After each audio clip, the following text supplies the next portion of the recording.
बिस्मिल्लाहिर्रहमानिर्रहीम। उम्मीद है आप लोग ठीक होंगे। तो पिछले क्लास में हमने एक सर्टिफिकेट का डिज़ाइन बनाया था, ठीक है, जो कि हमारा एक प्रोजेक्ट था। तो आज का जो हमारा टास्क है, जो प्रोजेक्ट है, उसमें हम ये डिस्कस करने वाला है कि हम अपने ब्लेंड टूल और ये जो कंटोर टूल है, इसका हम प्रोजेक्ट में कैसे इस्तेमाल करते हैं, ठीक है। तो मैं सिंपली 2 स्टेप्स में आप लोगों को समझाऊँगा, ठीक है। बहुत ईजी है, ठीक है। यहाँ पर आके सबसे पहले जो मैंने टेक्स्ट लिया है, इसको मैं ब्लेंड टूल की मदद से 3D कैसे बनाता हूँ। ज़रूरी नहीं है कि आप जो अपना टेक्स्ट है या अब जो भी ऑब्जेक्ट है आप 3D बना सकते हो।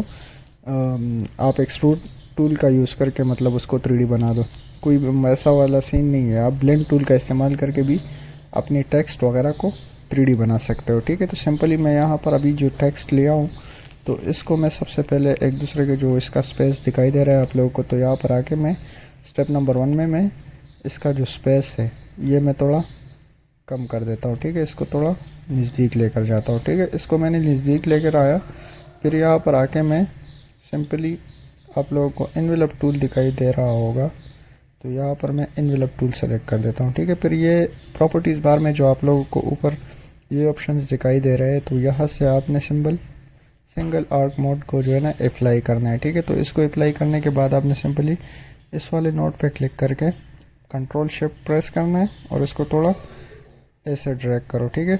आप अपने हिसाब से फिर रख सकते हो, ठीक है। तो जैसे कि आपके पास ये वाला इफेक्ट लगा है, ठीक है। मैंने पहले भी बताया था कि आप जो हमारा एनवेलप टूल है, इसकी मदद से आप जो आपके बॉर्डर्स वगैरह है ये इसको करो बनाता है, ठीक है। तो अभी हमने इस टेक्स्ट को आप लोगों ने मतलब बहुत सारे मैगजीन्स वगैरह में देखे होंगे, ठीक है, ऐसे डिज़ाइन टेक्स्ट। तो अभी जब हम इसको 3D बनाएंगे ब्लेंड टूल की मदद से, तो कैसे बनाएंगे, ठीक है। तो सिंपली यहाँ पर सब कंट्रोल डुप्लीकेट का इस्तेमाल करता हूँ, ठीक है।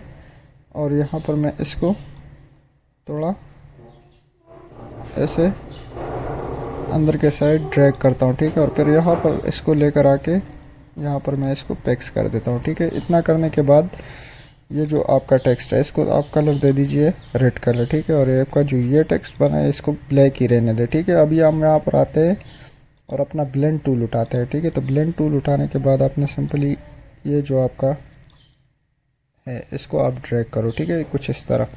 इसको ड्रैग करने के बाद तो आपके पास जो ये वाला टेक्स्ट इफेक्ट है, आप इसको कंट्रोल पेज डाउन से अंदर के साइड कर सकते हैं। तो अभी आपका जो टेक्स्ट है, जो रियल वाला टेक्स्ट है, वो अभी ऊपर आ चुका है, ठीक है। तो सिंपली आपका जो ये वाला टेक्स्ट है इसको कॉपी करो, ठीक है। कॉपी करने के बाद अभी हम इसको इसके ऊपर मतलब पेस्ट कर देते हैं, ठीक है। पेस्ट करने के बाद इसको आप अलग कलर दे दें, तो अब आपको दिखाई दे रहा है बहुत मतलब एक खूबसूरत सा आपके पास जो 3D शेप्स बनाए ना, 3D शेप बनाए, या मतलब आप कुछ भी कह सकते हो, 3D इफेक्ट भी कह सकते हो, ठीक है। तो आप अपनी टेक्स्ट को मतलब ऐसे 3D इफेक्ट्स दे सकते हो, चाहे वो ब्लेंड टूल से हो या चाहे आप एक्सट्रूड टूल का यूज़ करके इसको कर सकते हो इजीली, ठीक है। तो ये तो आपका ब्लेंड टूल और एनवेलप टूल का इस्तेमाल हो गया, ठीक है, जो कि हमने एक टेक्स्ट को ऐसे मॉडिफाई किया, ठीक है। अब मैं सिंपली इसको यहाँ पर डिलीट कर देता हूँ।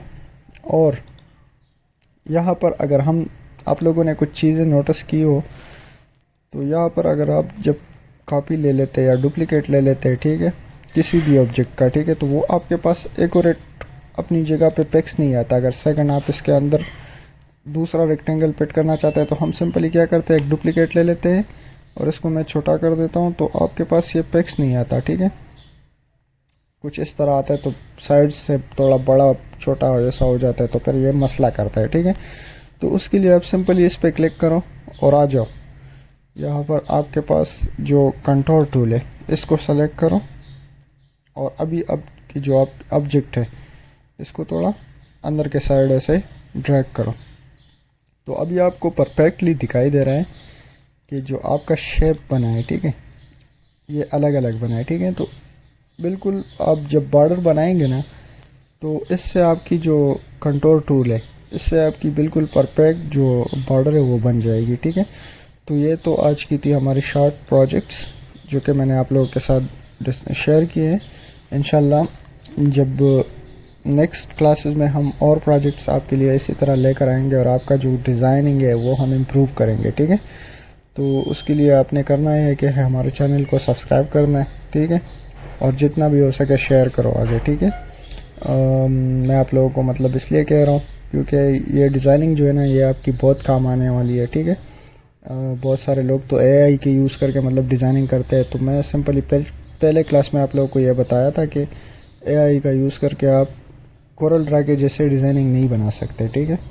इसके बाद हम इंशाल्लाह कल से फोटोशॉप भी स्टार्ट करने वाला है, तो फोटोशॉप में भी कुछ इस तरह का मतलब हम अपना कोर्स बढ़ाएंगे, ठीक है।